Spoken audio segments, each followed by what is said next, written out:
Welcome to another BudgetFlex video. Today we're going to be taking a look at this Xbox One controller that has drifting issues with the right stick. Spoiler alert, I fixed it for free, and I'm going to show you how right after the intro, so let's get into it.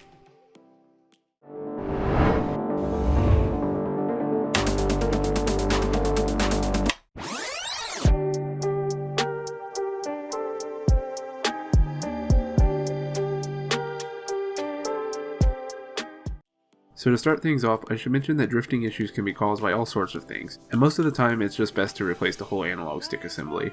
But in my case, this fix worked and I didn't even have to take the controller all the way apart.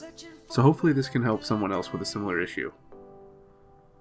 As you can see on Skate 3, when I flick the stick, it sticks a little bit towards the northwest side of the controller, causing my character to get stuck doing a nose manual. However, if I slightly push the stick to the right, it goes back to normal.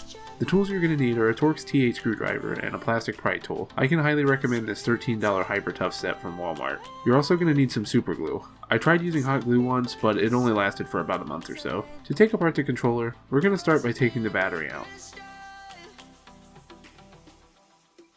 We're then going to pop the grips off on either side using the pry tool. Take your time here because these are a pain in the ass to take off. Finally, we can unscrew the 5 TR8 screws and remove the faceplate.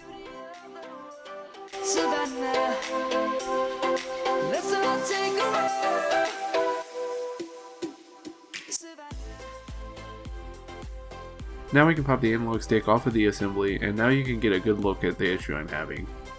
This little plastic piece is broken away from the metal casing, causing the stick to move further left than it's designed to. So all we're going to do is push this little plastic piece back into position. Now dab a little super glue onto something pointy. In my case, I'm using this crappy screwdriver that came with a repair kit that I don't need anymore. You can also use a toothpick. Now just dab the glue on as shown in the video, being careful not to let it drip down into the assembly, as this would cause it to seize up, killing the analog stick entirely. Let the glue dry for about 10 to 15 minutes and reassemble the controller. Now for the moment of truth, I'm going to start up Skate 3 and see if it still drifts.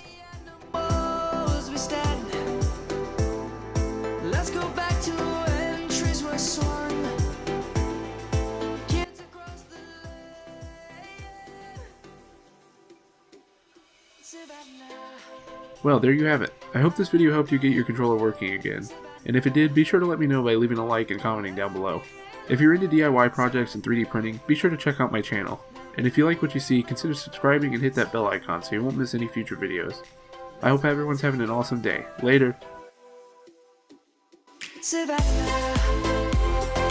I'm coming home, Savannah.